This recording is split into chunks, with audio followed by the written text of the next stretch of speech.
Representative James, welcome. Thank you, Mr. Chairman, and thank you, members of Mr. Chairman.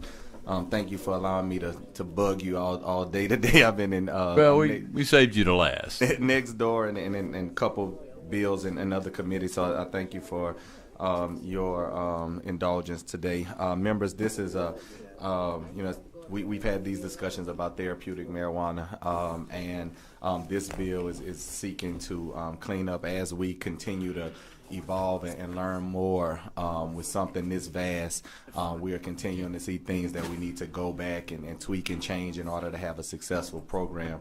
I have two gentlemen here that will dive deep into the bill, Mr. Jesse McCormick, and we also have Mr. Gary Hess, who's a veteran. And first, I want to thank you for your service to our country, and thank you for being here and testifying on behalf of the bill. And I think Jesse's going to go first. Jesse McCormick, Louisiana Association for Therapeutic Alternatives. Thank you for having us. We know it's late in the day, so we'll be pretty quick. We first passed a medical marijuana bill in 2015, and as of today, we have still not got off the ground. And in that period of time, 9 to 10 other states have passed similar programs. And I want to tell you who those states are, because it's not California and Oregon. It is Arkansas, Georgia, Florida, Oklahoma, Missouri. It is states that look a lot like Louisiana, and they're getting on board. And so as they move the speed of which the policy moves, we've learned things that we need to change. Some things we've done is to take away kind of the step therapy portions of the law. We've removed prescription language in there that under federal law you can't write a prescription. It's a recommendation. It's a motion. It's a topic that's been debated a lot in this committee. And then finally, we remove the prohibition on inhalation, which does not mean that there will be any raw or crude or marijuana, but there is different ways of delivery method for this product that are instantaneous as opposed to waiting for something that is ingested. And I want to talk specifically, and I don't want to talk too long because we have several physicians here, we have patients here. And Gary, if you would, I'd like to introduce Gary. Gary's from Louisiana. He's from Belle Chasse. He is an 11-year combat veteran. He spent some time in some pretty hellacious places in Iraq and in the Middle East. And if you could just listen to his story and imagine being in his shoes and then coming back home and asking for help. So Gary, I would turn it over to you. Good morning, ladies and gentlemen. I want to take this time to thank you for taking the time to listen to my testimony today. Please identify yourself, sir. Sir? Please identify yourself. My name is Gary P. Hess. I'm 41 years old. I'm a retired Marine Corps infantry officer, and I'm currently in the process of enrolling in Louisiana's therapeutic marijuana program and in support of House Bill 358. I'm a Louisiana native, born and raised in Belle Chasse, Louisiana. I was a distinguished graduate of Holy Cross High School in New Orleans. I received my undergraduate degree in sociology at Wartburg College while competing in 4 years of NCAA collegiate baseball. I served in the Marine Corps from February of 1998 to August of 2008, both enlisted and as an officer. I was selected and served as an infantry officer from 2004 to 2008 during the heaviest levels of fighting in Iraq. As an infantry officer, I held the following billets. I was a mobile assault platoon commander. I was an infantry line platoon commander that went house to house. I was a scout sniper employment officer. And then I finished up as the assistant operation officer for Special Operations Training Group in North Carolina. I was later recruited by the CIA Special Operations Group and eventually walked away from all of it. The war had taken its toll. I'd like to share a few personal experiences as examples of what our men and women experienced in combat. Now, this is what I experienced, but these experiences were common throughout the country.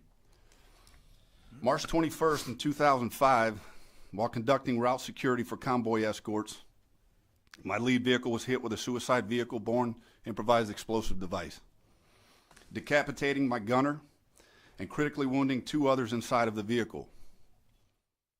2 of the 3 Marines in that vehicle that survived have since taken their own lives. After Kevin was killed, I spent the next 6 months on the Syrian border controlling the port of entry between Iraq and Syria. In July 2005, conducting what is known as a relief in place which is where there is a unit inside the city who has been there for their extended period of time, and we were going to relieve them. So a relief in place is a very methodical process, and it's also a very vulnerable time. As the citation reads, in the town of Husayba, Iraq, 2nd Lieutenant Hess was moving to a battle position to conduct the relief in place when heavy enemy fire erupted on the position. Lieutenant Hess immediately led his Marines through open terrain and a hail of enemy fire towards the platoon in need. Lieutenant Hess deployed his Marines, exposing himself to enemy fire time and time again to personally emplace his men. 2nd Lieutenant Hess moved from position to mass his own fires and spearheaded an overwhelming counterattack against the enemy force. The swift destruction of the enemy saved Marines under siege and facilitated the timely evacuation of wounded Marines. In less than 6 months on the Syrian border, we were involved in 308 engagements. In less than 180 days, it took its toll. The second deployment was much the same. During the second deployment of December 26, 2006, I was operating with a 4-man unit away from any direct support. Once again, we were targeted with a complex attack, starting with mortars followed by rockets and machine gun fire. They drove a suicide, full-size triaxle dump truck loaded with C4 into the front of our building. To this day, I hear the words from Staff Sergeant Manton as clear as day.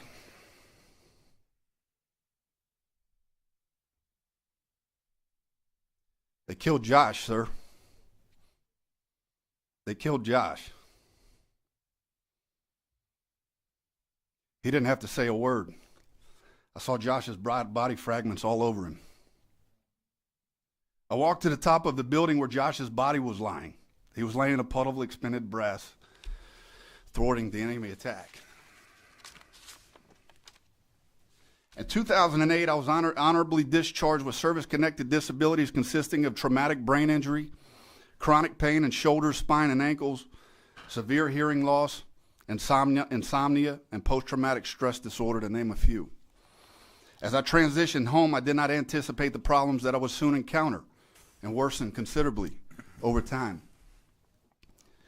Emotional numbing, compulsive thoughts, hypervigilance, the startle factor, hyperarousal. When there's so much anger and so much stimulation, your body just shuts off and avoids everything. I distanced myself from anyone and everyone, including immediate family members and siblings. I persistently re-experienced the trauma through thoughts, dreams, images, illusions, flashbacks, sounds, smells, and many other forms. What I saw, I couldn't unsee. What I heard, I can't unhear. What I smelled, you can't unsmell it. And what you feel, you can't unfeel it.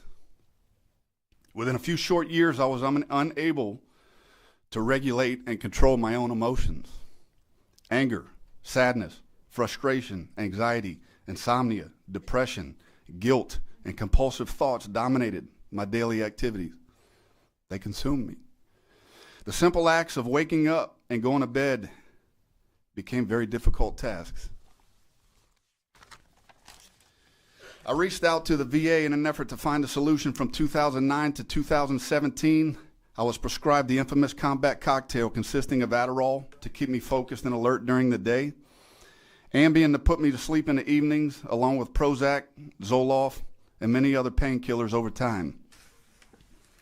To give you a glimpse of how my state of health degraded, between 2012 and 2014, I checked myself into the hospital 3 different times, thinking I was having a heart attack. Pain in my chest, my arms, elevated pulse, shortness of breath. When I checked into the hospital for the 3rd time, my blood pressure was 178 over 133. I was 32 years old.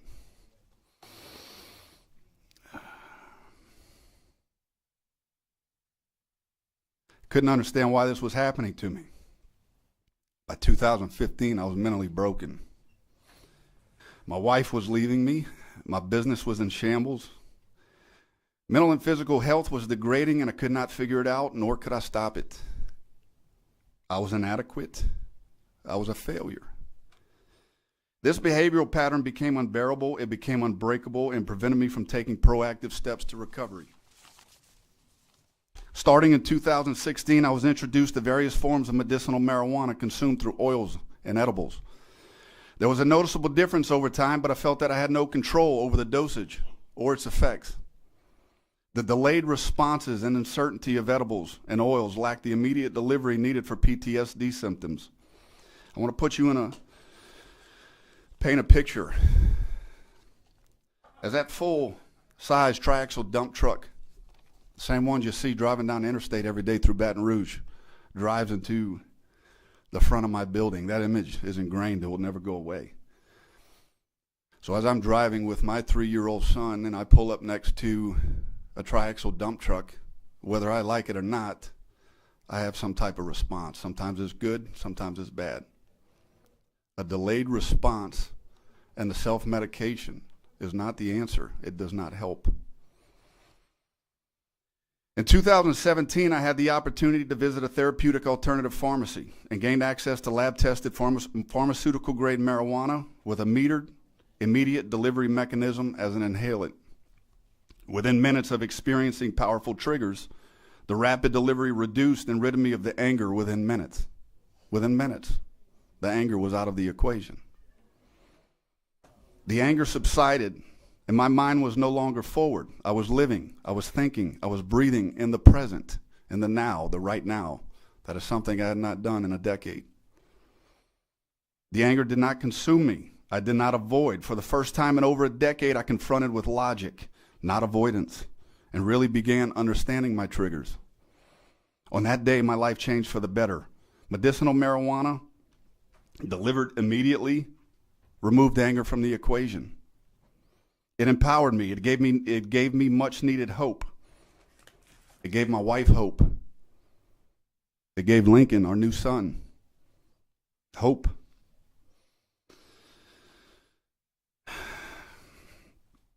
By removing anger from the equation, I was able to start engaging in necessary conversations to begin a proactive recovery process. It reduced the muscle tension in my body. It helped ease the pain immediately. It allowed for clarity and focus. It reduced my compulsive thoughts. Within 3 months, I was off all of the medication prescribed by the VA. To this day, I use medicinal marijuana with an immediate delivery mechanism on a daily basis. I'm asking for you to give me the right to do this legally in my own state, especially in front of my wife and my soon-to-be 2 sons.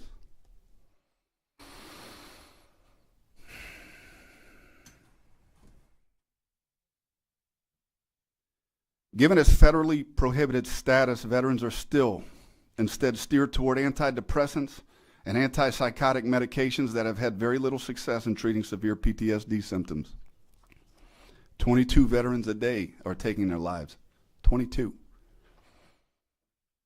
Those are my men. By this time next year, another 8,030 veterans will have committed suicide. To date, I have lost more Marines to suicide than I have in combat. I am here today only because of this woman sitting on the left side of the table in medicinal marijuana. My struggle is current, it is real, and it is daily. Our veterans, my Marines, continue to kill themselves at alarming rates because we are denying them access to therapeutic alternatives that work and have proven to work time and time again.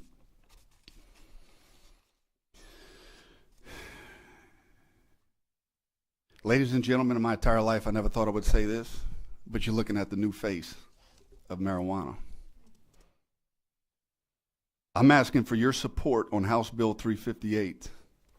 Please allow the Louisiana Board of Pharmacy to consider metered inhalation devices as an option for PTSD patients, veterans, and other Louisianians currently covered under the Allison Newstrom Act. I want to thank you again for your time, and I'll open it up for any questions you may have.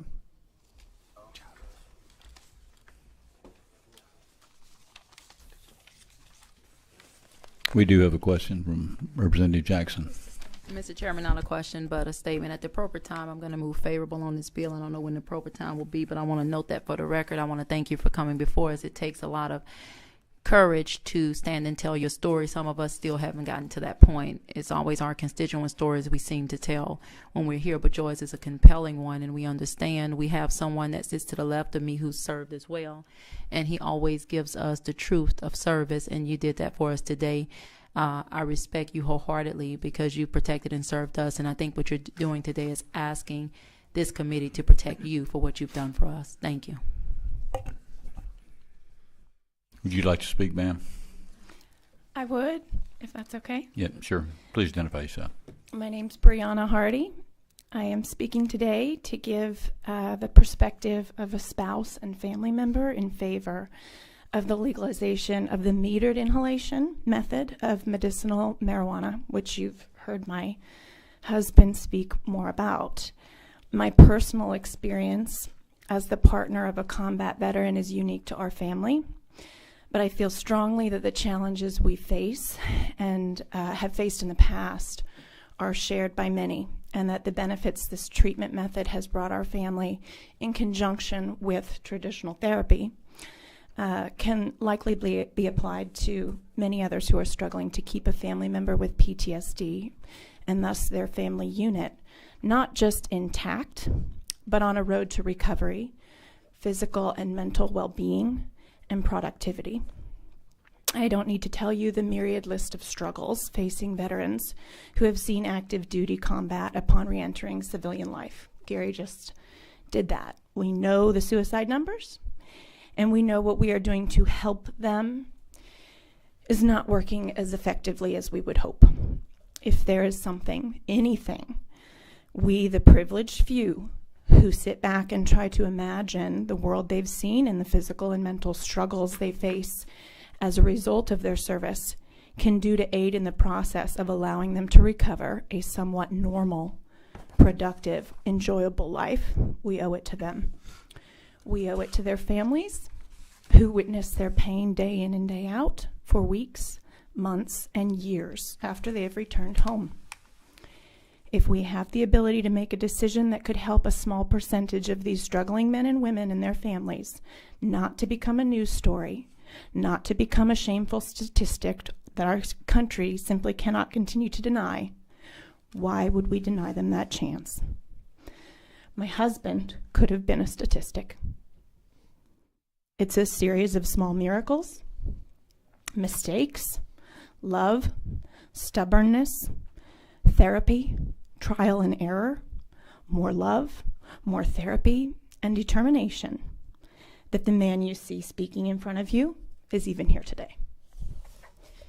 He is impressive.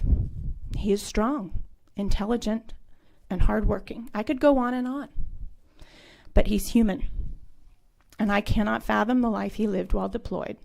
I cannot personally speak to the trauma he has seen that he replays in his mind on a daily basis. I can only speak as a witness to the chronic pain, the emotions, the headaches, the sleeplessness, the anxiety, the depression, the flashbacks, the compulsive thoughts, the navigation of prescription drugs, the endless list of challenges he hates to even admit he battles on a minute-by-minute basis. Challenges he only finally felt comfortable sharing with someone, me, when we were brought together 6 years ago. Challenges it took him years of being home to acknowledge to himself, let alone anyone else. I can't tell you why I stayed at times over the last 6 years. I'm not a perfect partner. Even when I strived to be whatever type of person he needed in that moment, to just be the loving woman by his side. No one can understand, adapt, or support 100% effectively when their loved one is struggling at the capacity that he was struggling before seeking professional treatment. I can tell you how much I love him and felt like deep down he loved me, even at a time in his life when he couldn't begin to love himself. I can tell you how much I wanted to help, because even though he couldn't articulate it, I could see in the choices he was making, the battle he would fight just to make it out of bed and out of his darkened house each day. How badly he wanted help, but didn't know where to find it. I can tell you how much I wanted us to have a life together and how desperately I wanted to be the pillar of strength he needed, even when I felt my own minimal life experiences could not have prepared me for loving him. But I can also tell you that I left more than once. I moved out. I applied for jobs back home in California.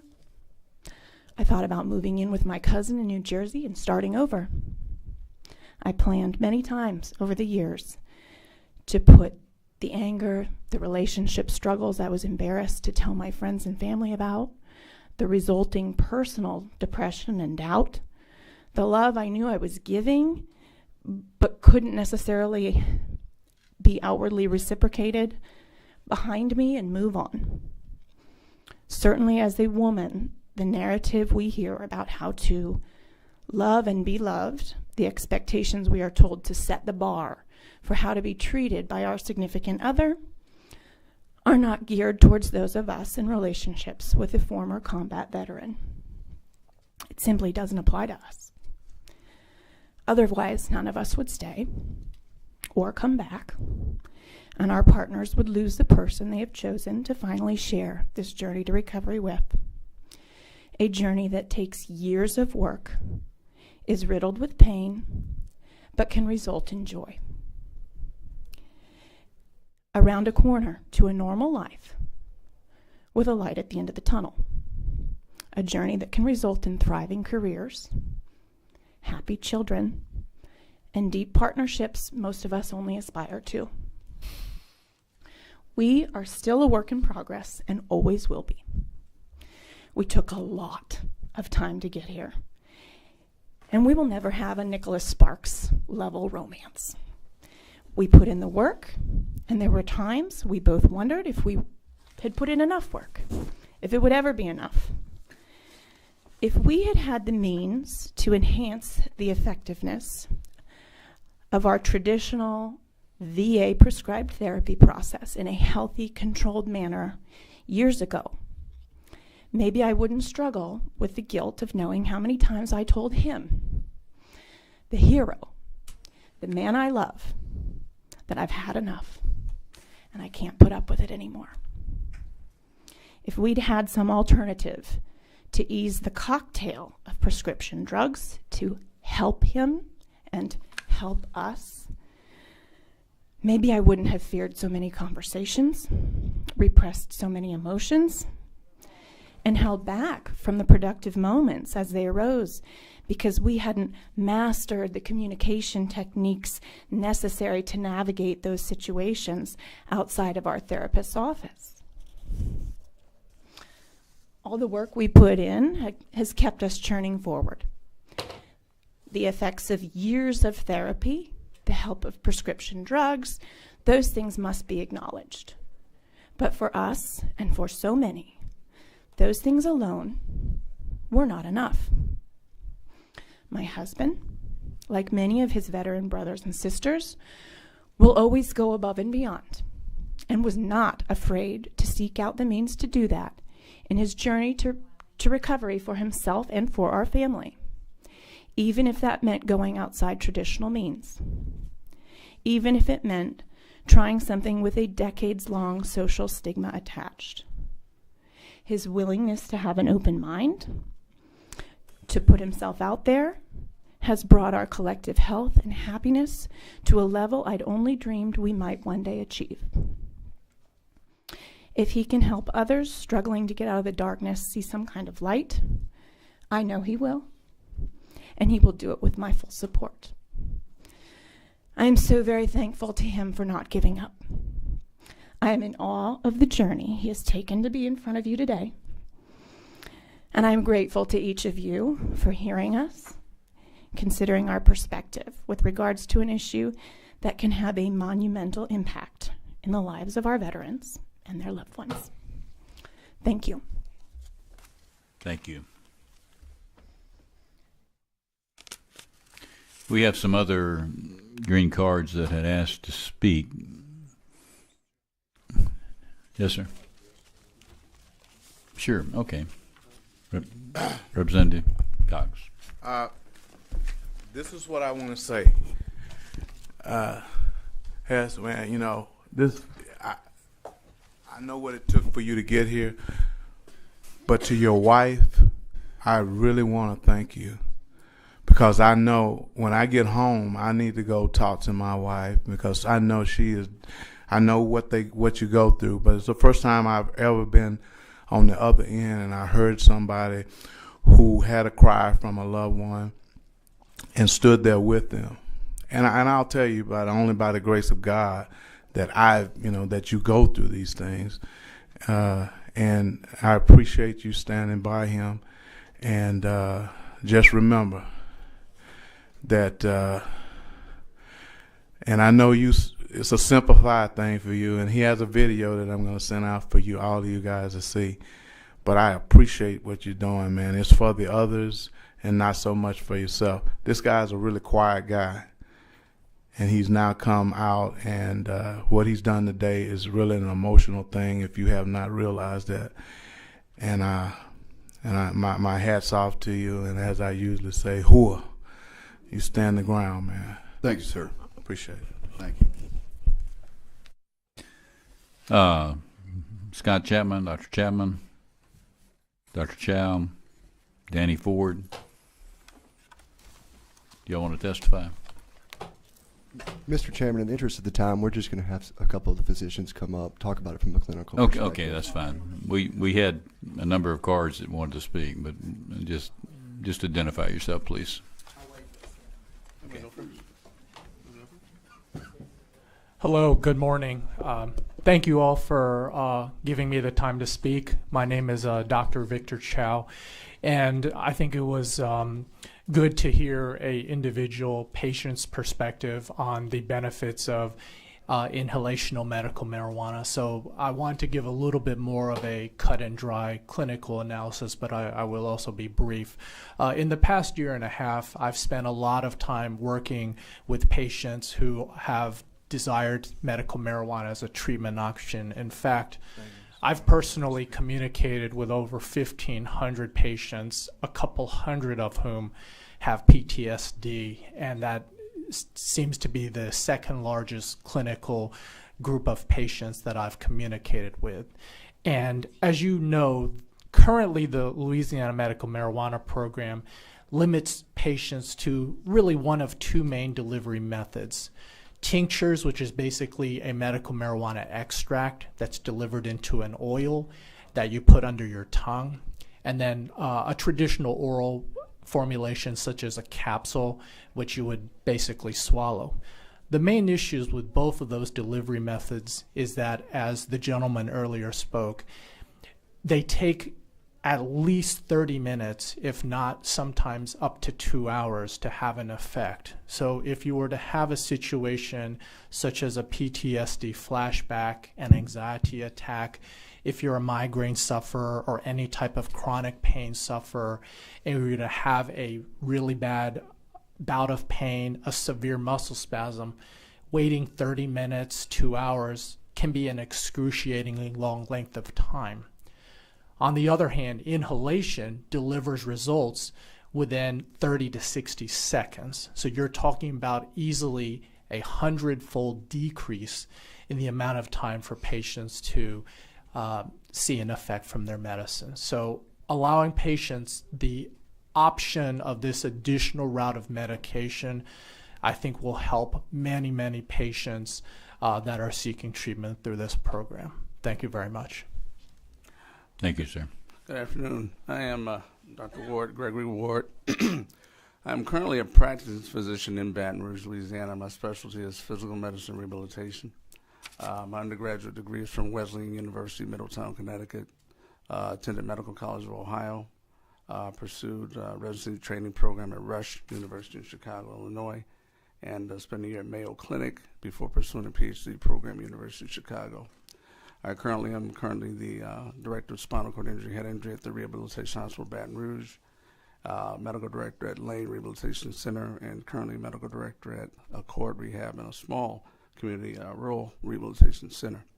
My trek with respect to medical cannabis began perhaps 2 years ago. I currently am licensed in Florida, currently licensed in Louisiana, and was asked to join a group of physicians in Florida. I've been practicing medical cannabis for the last 2 years, and have a patient base of roughly 1,400 to 2,000 patients as well. And as a result, the science behind medical cannabis is significantly exciting. Cannabis, by way of introduction, began in China many centuries ago, and then, of course, the trek began from there to India as a herbal formation.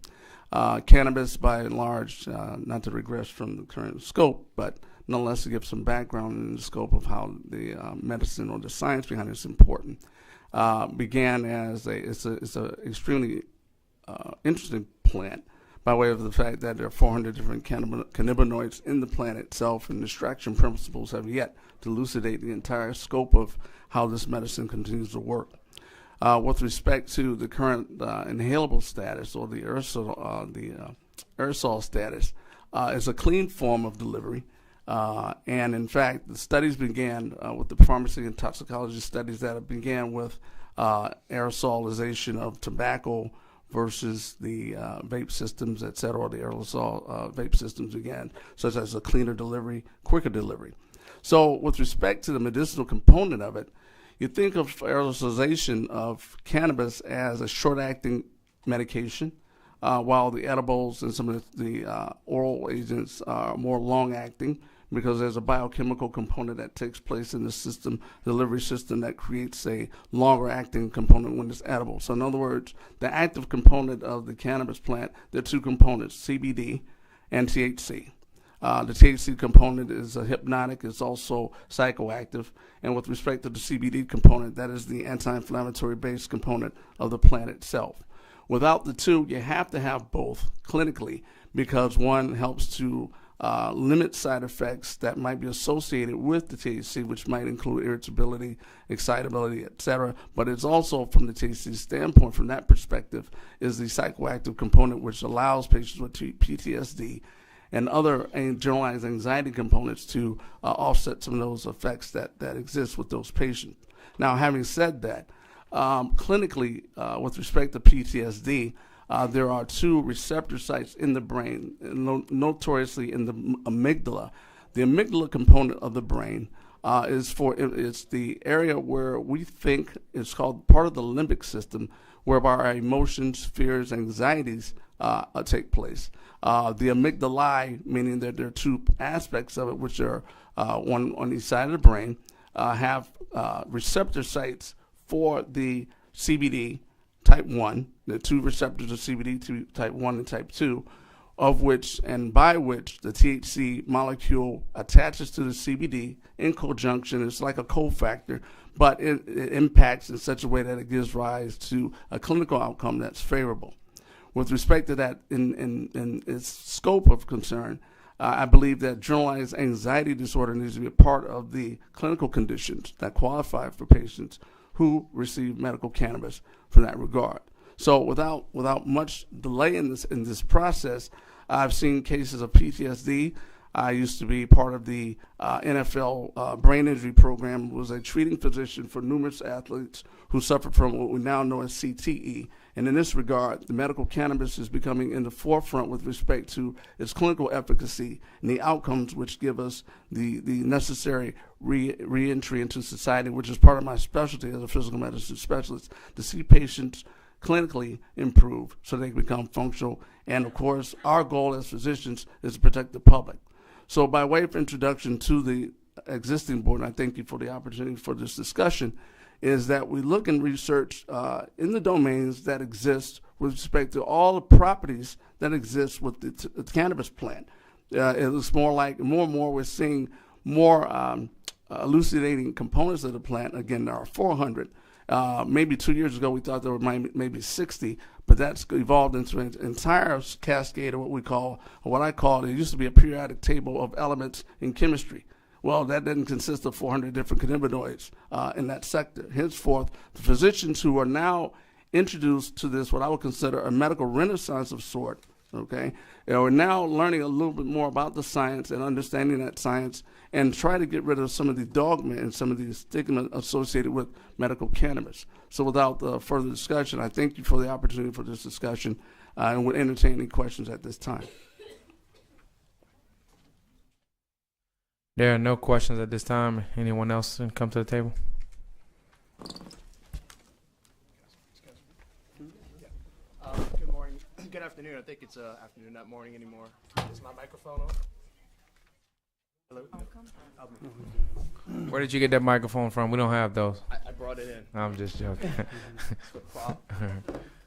Good afternoon. Thank you guys for letting me speak. My name is Dr. Chad Doming. I am a board certified neurologist and psychiatrist. I'm also board certified in interventional pain management. This morning, I did surgery at my hospital, Cypress Point in Hammond, and when we put patients to sleep, we gave them gas. Part of the reason we give them gas is the lungs are an excellent organ for rapid delivery and rapid onset. If we gave them pills, they would probably have their surgery wide awake. The way you deliver a medication is just as important as the medication itself. Analogy I tell my patients all the time is, would you want to drink out of a cup of water, or would you want to drink out of a fire hydrant? You're getting water, but those are two very different things. That was a very emotional testimony earlier. It was emotional for me, having a grandfather to serve in World War II, but also emotional for me being the physician that has written the cocktail he mentioned many times. I've written many opioids. I've written many benzodiazepines, Klonopin, Xanax. I've written many Prozacs. I've written many Zolofts. And the frustrating as a neurologist and understanding neurochemistry at a high level, I understand everything he was describing at the basic chemistry and anatomy level. To put it in layman's terms, imagine sitting across from an asthmatic and knowing you have an inhaler that works, that is medical evidence that works, but you're unable to give it to that patient because you legally cannot do it. And you have to watch them struggle to breathe. And that's what I felt when I heard that story as a neurologist. I'm listening to someone begging to breathe and having the inhaler available, but in my own state that I love, I'm from Houma, I can't give it to them. And instead, I write chemicals, nasty poison that probably won't work, but because I have no other choice. That's the emotion that I felt listening to that story. So I urge you to consider these things. I always say this is not a medical conversation. The drug works. Name me a study showing someone overdosing on marijuana. Doesn't exist. You can't say the same for ibuprofen. You can't say the same for Tylenol. And those things are over the counter. So please, I urge you to consider that this is a very useful device to deliver a very useful drug. Thank you.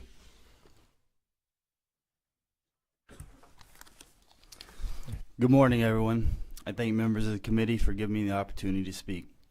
Representative James, I sincerely thank you for bringing this bill forward, sir.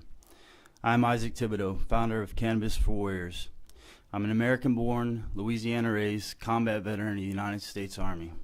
When I was 19 years old, I made the choice to do something that I dreamed of all my life. As a child, I knew I wanted to protect those who couldn't protect themselves. My dad always told me, Zach, you have to stand up for those who cannot stand up for themselves. You must defend those who are unable to defend themselves. So when I was 19, I enlisted in the United States Army. I joined because I wanted to protect my country, my family, and my friends. I served in the United States Army from 2005 to 2014. I had the opportunity to serve in Operation Enduring Freedom as an Airborne Ranger and Infantry Company Senior Medic with 173rd Airborne Brigade Combat Team. Due to injuries sustained in combat, I was medically retired in 2014 at 27 years old. I earned 13 commendations and awards for superior performance in academic, tactical, and technical capacities, including 6 Army Achievement Medals, 2 Army Commendation Medals, 2 Military Outstanding Volunteer Service Medals, 2 Army Good Conduct Medals, and upon retirement I was awarded the Meritorious Service Medal. I love serving my country. I felt saving my brothers and sisters' lives was my calling in life. I took pride in being Doc, as the infantryman called me. Although I live with severe physical and mental pain from my service, I do not regret a single minute of it. I thought when I laid my weapons and my aid bag down and stopped fighting in combat that I would be done with war. I'm sitting in front of you all this morning because I represent the most diverse minority group in this country. I represent veterans, those who have sacrificed more than any other population in history for our freedom, and they continue to do so every single day. I am a voice for those who are worried about losing their job, who are worried about losing their benefits, who are worried about losing their children, and who are worried about losing their freedom because they believe in a medicine that works effectively and will not kill them. Do you all know that 50 American heroes are lost every day to suicide and prescription drug overdose? We are losing our brothers and sisters from battles with PTSD because the current treatments simply do not work for many. The VA likes to throw dangerous cocktails of prescription medications to combat physical and mental ailments sustained in service. And then you know what? You go to sleep one night and never wake up. Veterans are dying at a 50% greater rate from accidental overdoses than civilians do. It's not because they did something wrong. They're doing everything they were told to by their physicians. This is preventable. We can take the steps to end this right now. It all starts here. Accidental overdose is the #1 killer in the United States. Accidental overdoses that are taking the lives of my brothers and sisters that we can stop, we can mitigate, and we can prevent. The loss of over 50 of my brothers and sisters to suicide and prescription drug overdose every single day must end. I hope this resonates with you all. I would like to share a personal story with you all. Imagine with me, if you will. It's a beautiful Saturday night. You just spent the day with your family and friends on the river. It was just a great day, you know. You lay down in bed that night with your husband and wife there beside you. You drift off to sleep, and there you are in the middle of Afghanistan. You're pinned down by enemy forces. You call in air support. 2 Kiowas fly in to save you and your brothers, and boom. One of the Kiowas that came to save your life is shot down. At that point in time, life changes. You rush to get them to save their lives. The entire way there, you're taking enemy fire, but the only thing going through your mind is what injuries they sustained and what you will have to do to save their life. You get to the bird. Both pilots appear lifeless. You lift the head of a female pilot. You're grabbing her, holding her. You're trying to save her life, but there's nothing you can do. She is lifeless. You cry out in sorrow and pain. You're shaking. You're trembling. You don't know what is going on. And then you wake up in the middle of Baton Rouge. You're shaking. You're trembling. Your heart is racing. Sweat pours from every single gland in your body. You're crying. Your wife or husband is trying to calm you down, and there's nothing you can do. At that point in time, there is no pill you can take. There's nothing you can do that's going to help you get immediate relief other than reaching for an inhaled form of medical cannabis. When you take that inhaled breath of cannabis and you exhale, you get instantaneous relief. That is the difference in delivery methods of cannabis we are talking about now. Through inhalation, we can get instantaneous relief and save lives, and give patients the opportunity to treat themselves immediately and effectively. They take a few more puffs. You start to calm down. They start coming back to reality. That is where we are. That is where we can get immediate relief. That is where we can find balance. That is where we are brought back to a safe place. And that is how medical cannabis saves lives. A pill will take an hour or more. It doesn't provide immediate relief.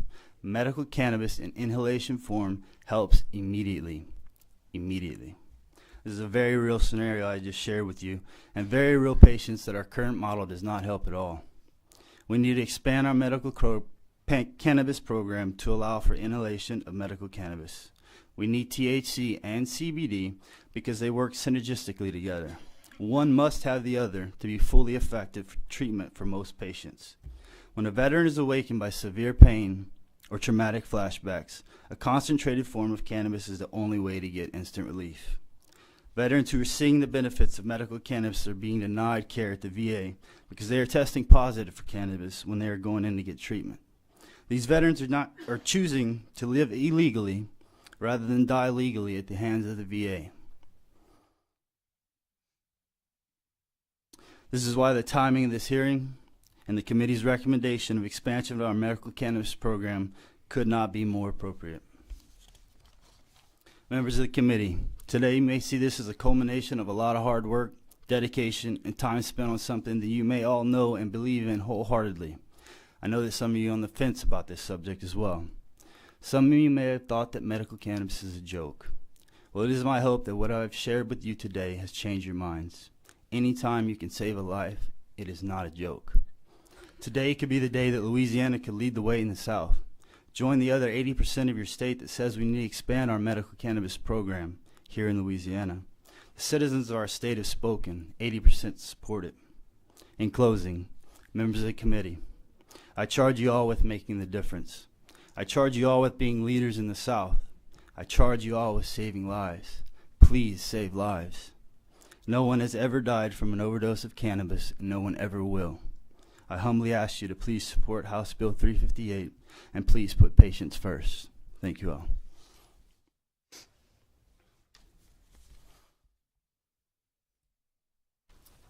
Is there anyone else to speak? Yes, ma'am. Come forward.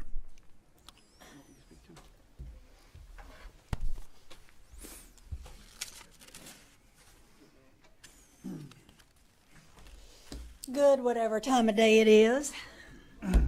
Right. My name is Burdette Miller Shotland.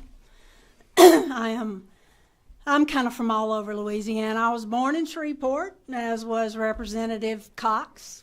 We were born in the same hospital in Shreveport, 6 years apart. It is with a heavy heart that I come to you today because I feel like that my home state is letting me down. I never in a million years thought that I would have to come before the very people who are in political control of the medical industrial complex and beg for medication.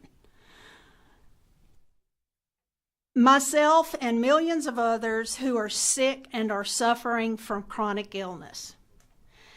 In August of last year, I was diagnosed with breast cancer. I really was not surprised because my mother died from breast cancer. So as a result of that diagnosis, I opted for a bilateral mastectomy. And I did spend 2.5 weeks looking for doctors because I had to have a doctor I could work with. Most doctors in New Orleans work on what they call integrative teams, although I'm not real sure what they're integrating because aside from talking to each other once a week about specific patients, I'm not real sure that they really coordinate any kind of treatment. So after I had the mastectomy, I had already read all of the research on breast cancer. I knew that I would have to follow up with a light round of chemo and no radiation because that was all that was recommended by the group of doctors that are hematologists and oncologists. And it's strange that only 2 weeks before I started chemotherapy, they had their big meeting. And their keynote speaker at that meeting said to them, "You are using entirely too much chemotherapy and entirely too large doses to treat patients." Well, after I read that and I had that conversation with my oncologist, my husband and I had to go to chemo school. Chemo school tells you all of the horrible things that are going to happen to you when you have chemotherapy. I had chemotherapy the end of January. In 9 days, I lost somewhere between 12 and 15 pounds. I had neuropathy in my head and my feet so bad I couldn't even lay my head on a pillow.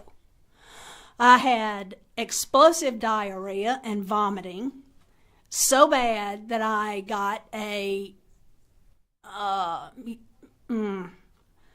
E. coli bladder infection. And I'm being pretty graphic because you need to know what chemotherapy does to you. And chemotherapy school told us that I would not suffer any of that until I had been taking chemo for at least 8 weeks. This was after the first treatment. It nearly killed me.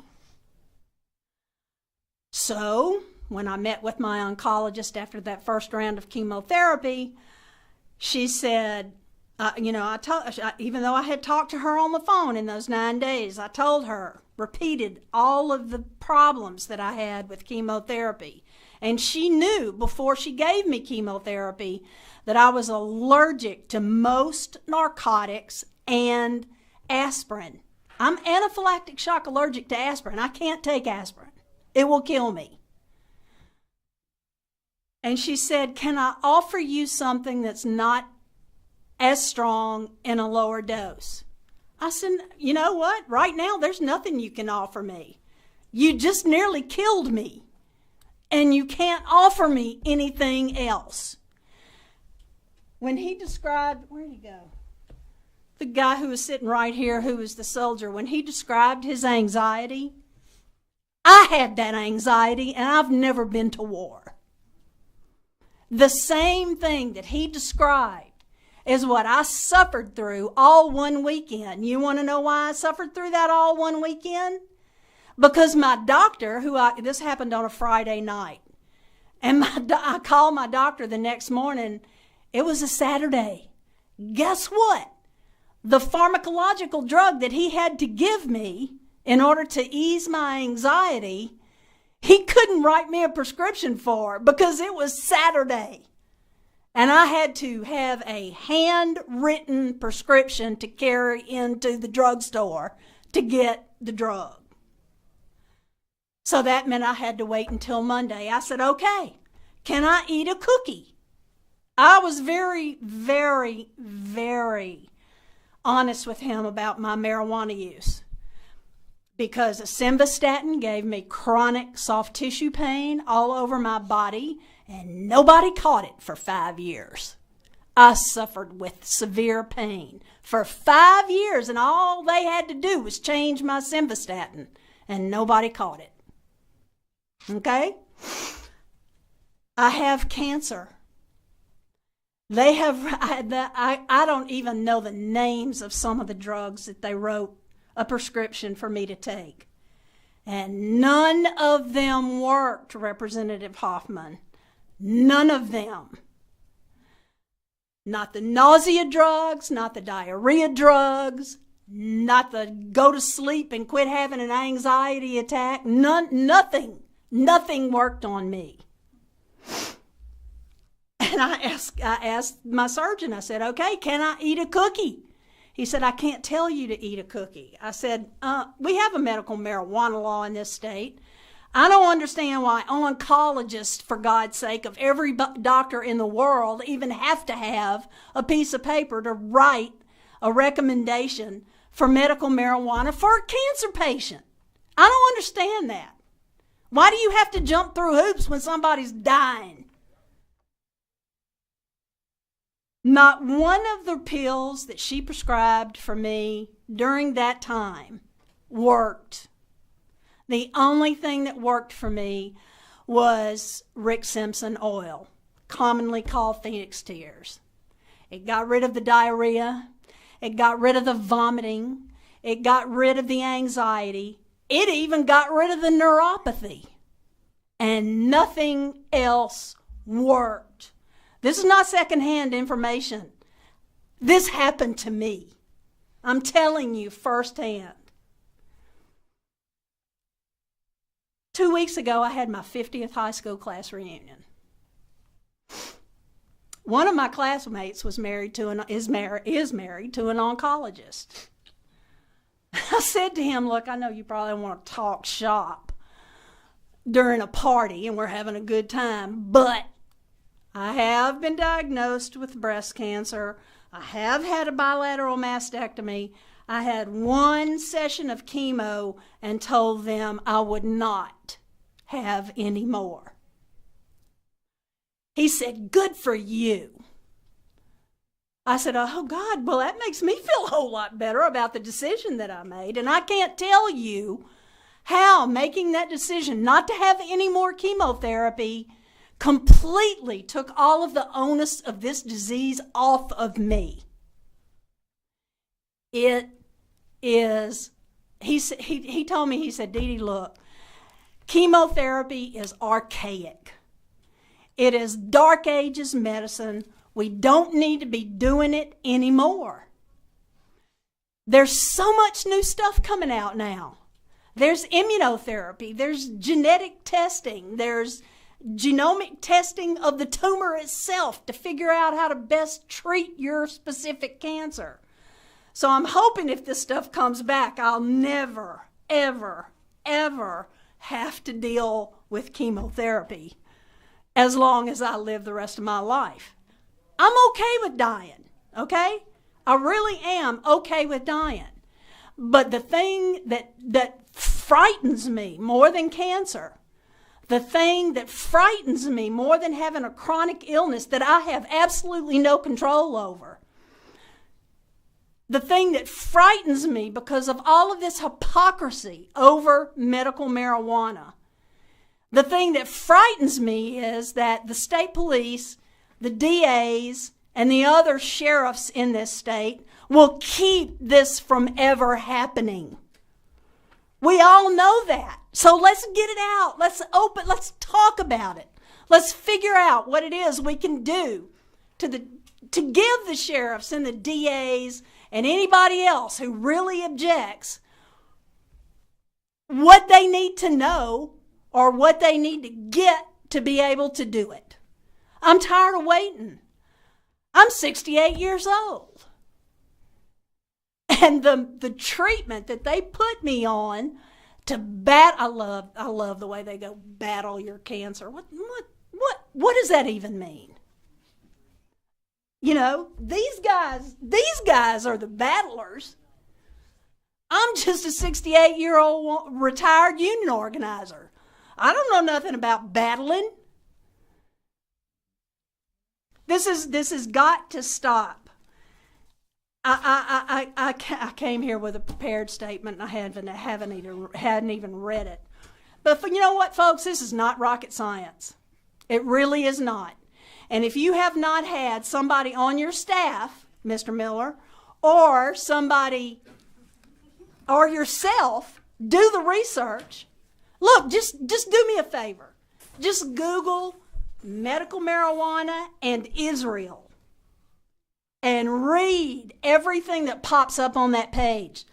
They've already discovered a cure for cancer, and it's marijuana. So, we have a choice in this state. We have a choice that we can sit back and not give the patients, the people who are sick in this state, a way to cope with their illness. Or give it to them or don't. But whatever it is, do it now, because I'm not going to stop using Rick Simpson oil. I am not. I can't take anything else. I'm allergic to everything else. Hell, I can't even take narcotics, opioids. It doesn't matter about anybody prescribing me with some of that stuff because I can't even take it. I have to have some relief, and I need it soon. It's been 3 years. Please make a decision. You know what else? You guys are keeping, by not going ahead and getting these dispensaries open, you guys are keeping business from developing in this state.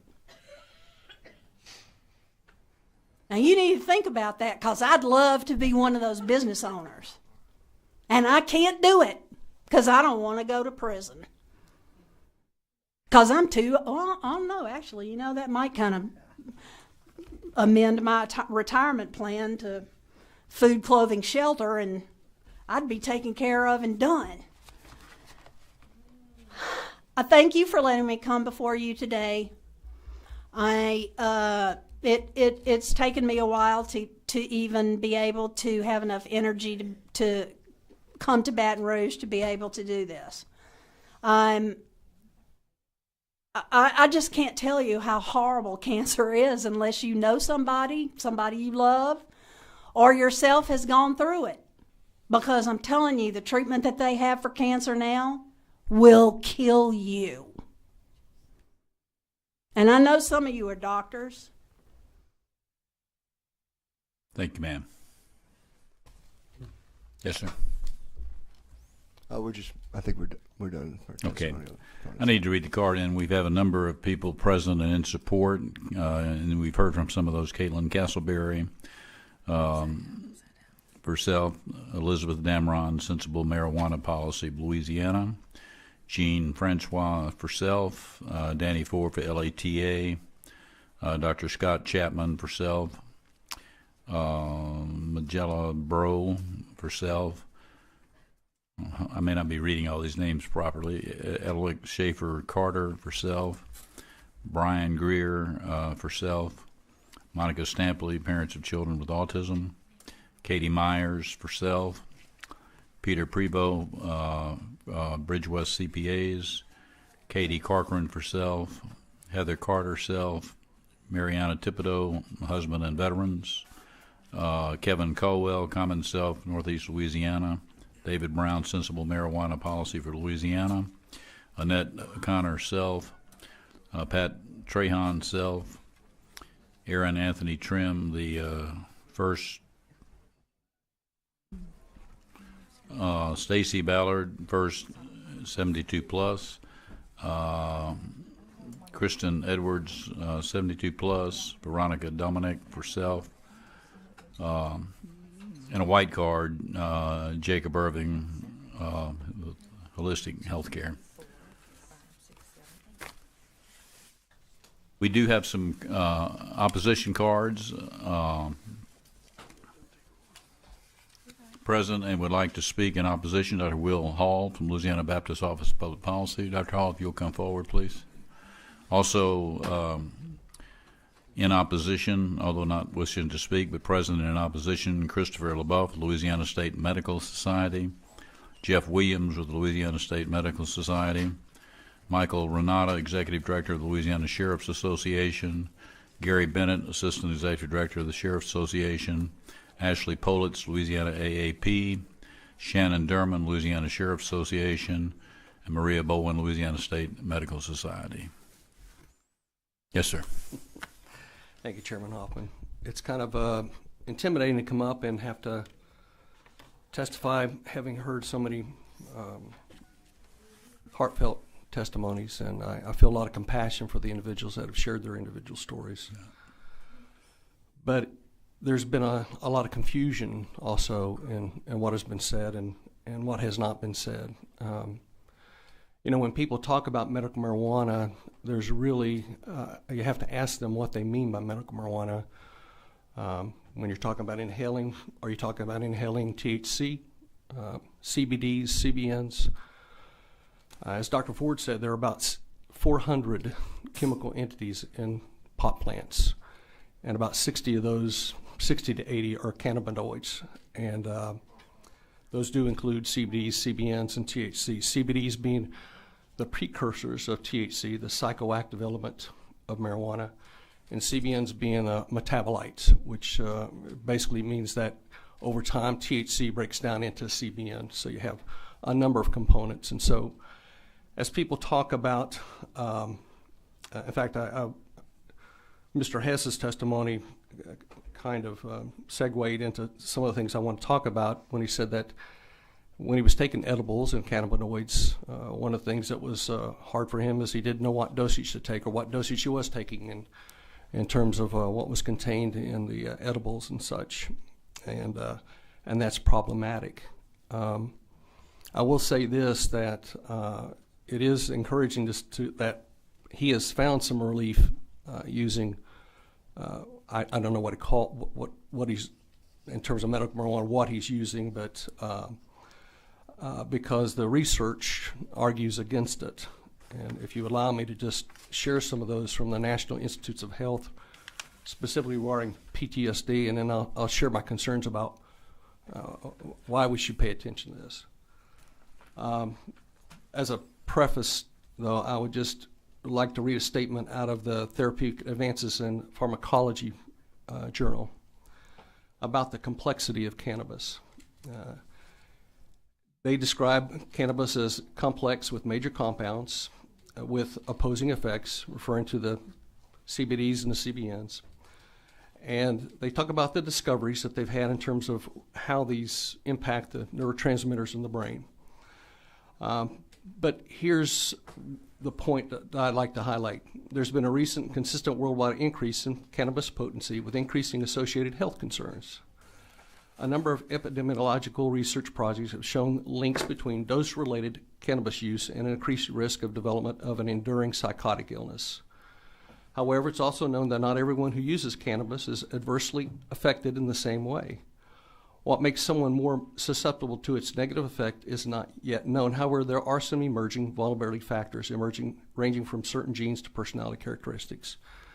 The reason why I point that out is that, as you've heard anecdotal testimony about how medical marijuana, and again, when I say medical marijuana, we don't know whether they're talking about the CBDNs, the CBNs, or the THCs.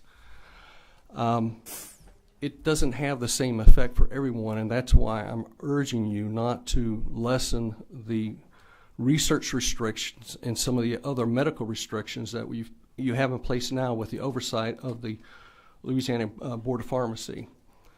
They're experts on this, and they're monitoring the research closely, so to advise us on what diseases can be treated with what compounds and with what dosages. That's what the FDA is doing as well.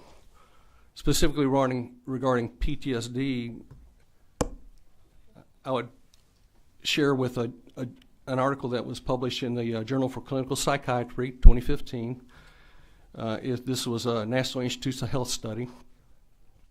And I will just tell you that they studied 2,276 veterans in the VA system, and these are the results.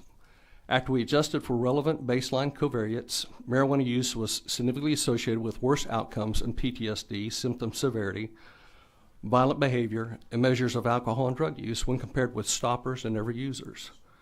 At follow-up, stoppers and never users had the lowest levels of PTSD symptoms, and starters had the highest levels of violent behavior. After adjusting for covariates and using never users as a reference, starting marijuana use had an effect size on PTSD symptoms, and they give the size effects of plus 0.34, and then stopping had a size effect of negative 0.18. But here's what their conclusions were. In this observational study, initiating marijuana use after treatment was associated with worse PTSD symptoms, more violent behavior, more alcohol use. Marijuana may actually worsen PTSD symptoms or nullify the benefits of specialized intensive treatment. Cessation or prevention of use may be an important goal of treatment. And so what you see here in this study is that there are elements of marijuana we don't yet understand.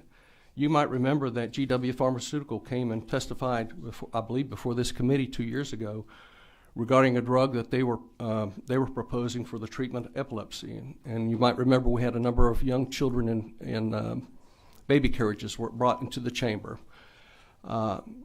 GW Pharmaceutical subsequently conducted a more robust study than just the open label study that they used then. An open label study basically says, we have a drug, why don't you try it and we'll see what impact it has. Subsequently, they did 3 phase 3 random controlled studies, and they realized that the drug that they were offering, Epidiolex, which by the way has been approved by the FDA, is limited to its efficacy to treatment of 2 epileptic conditions, Dravet syndrome and Lennox-Gastaut, I think, syndrome. They're kind of rare epileptic things, but they do not generally help epileptic conditions. And so again, I share that with you for this point.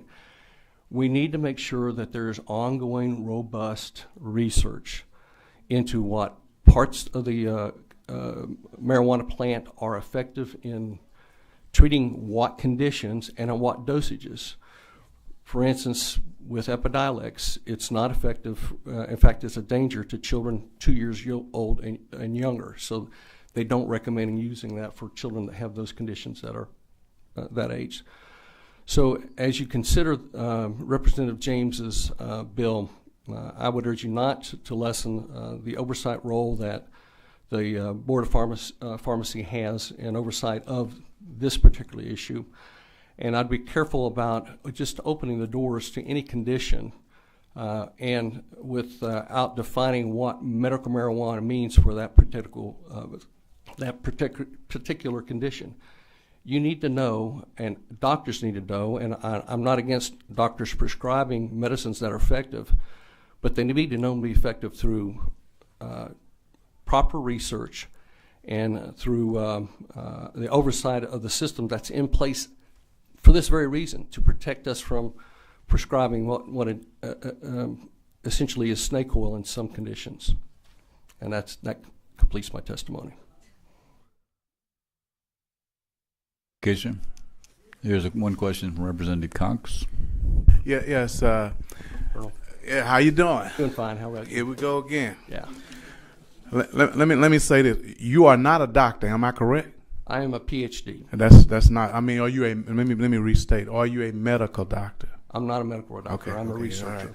And see, these guys are proven fact. We got people who are in this building now whose children are doing 100% better with epilepsy.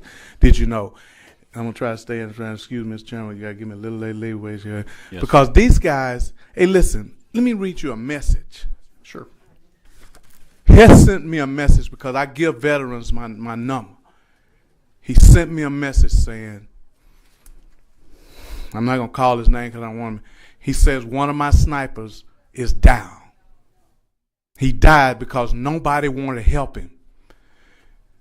And let me tell you something. For all the evidence, that stuff that they're talking about, that they did the studies, listen, there's some guy with some white coat on who has no idea about what's going on.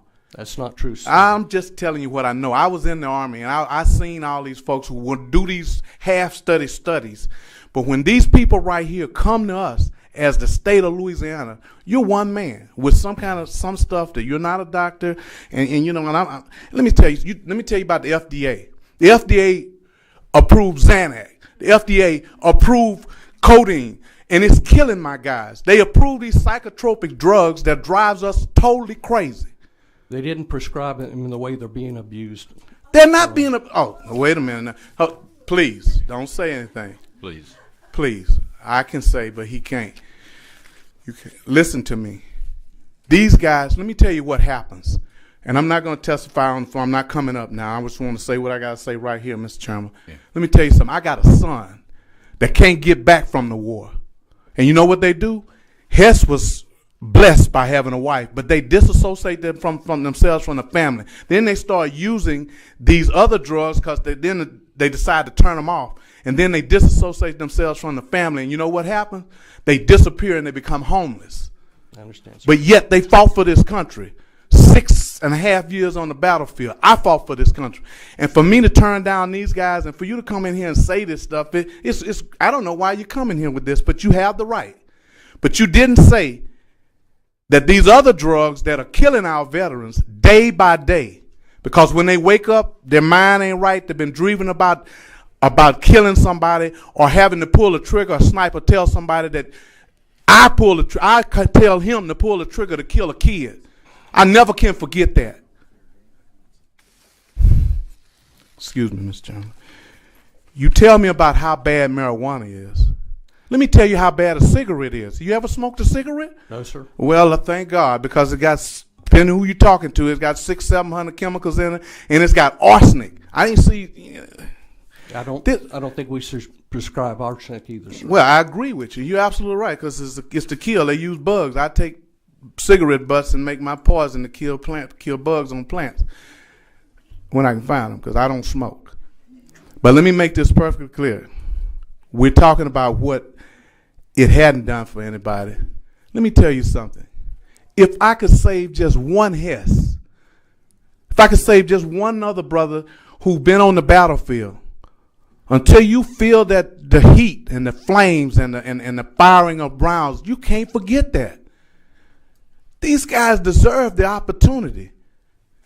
And matter of fact, I remember you say you served in the military, if I'm correct. Yes, sir. It's just almost, what were you in, the Navy? Yes, sir. Okay. Naval Aviation. I ain't got nothing to say bad about the Navy. They get us there.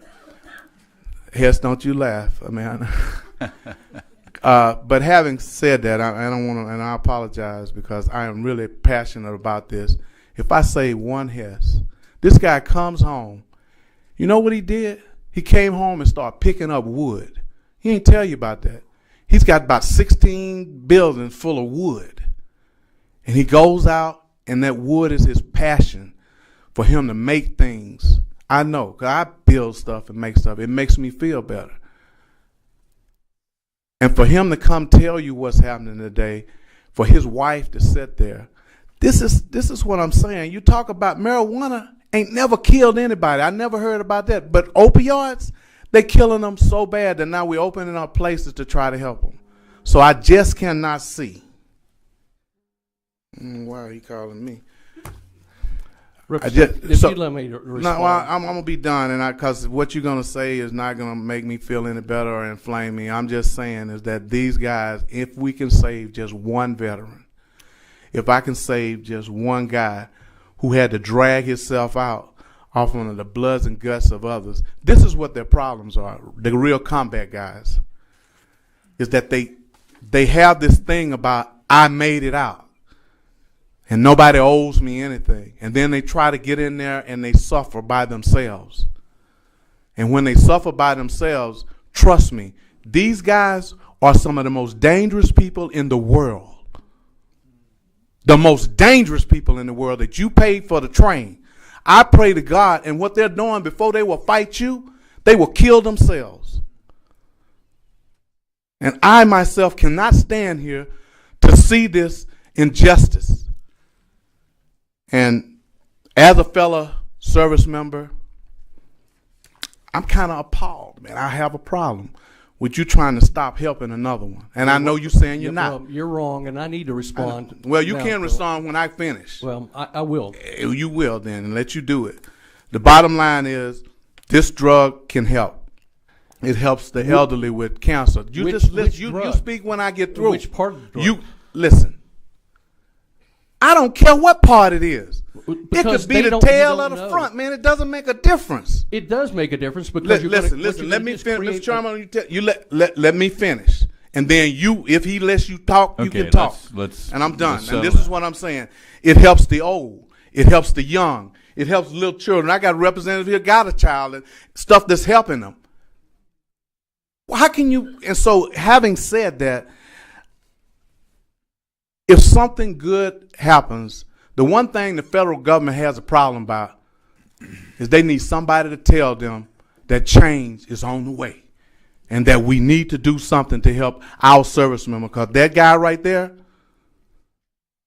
got out of the military because he almost lost his whole life, and he lost I don't know how many people, and he has difficulty telling this story. For him and Heston to come tell this story, you just do not understand.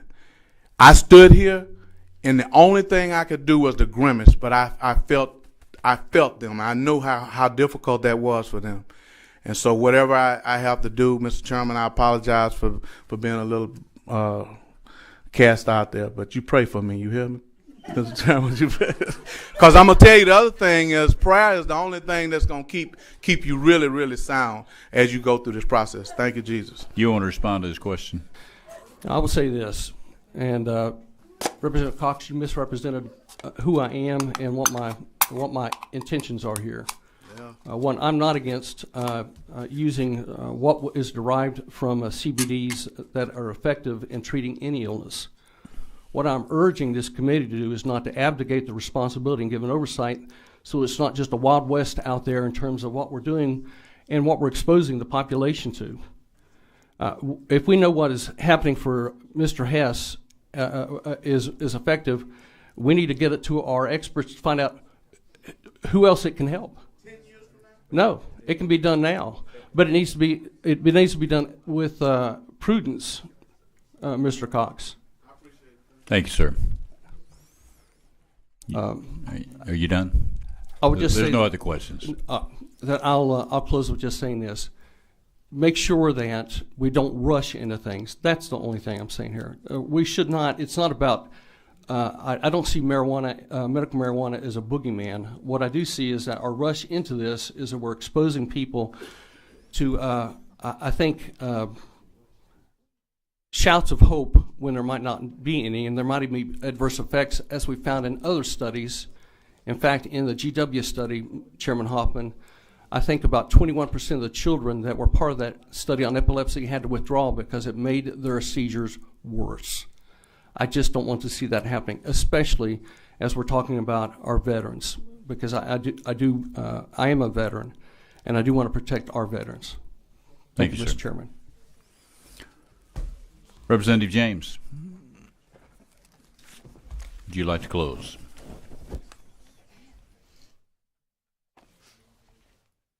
Thank you, Mr. Chairman. Members, I want to thank everyone that came to the table. The bravery, the humility, and just the confidence to tell those uncomfortable stories and to be honest about what difficulties that they've endured.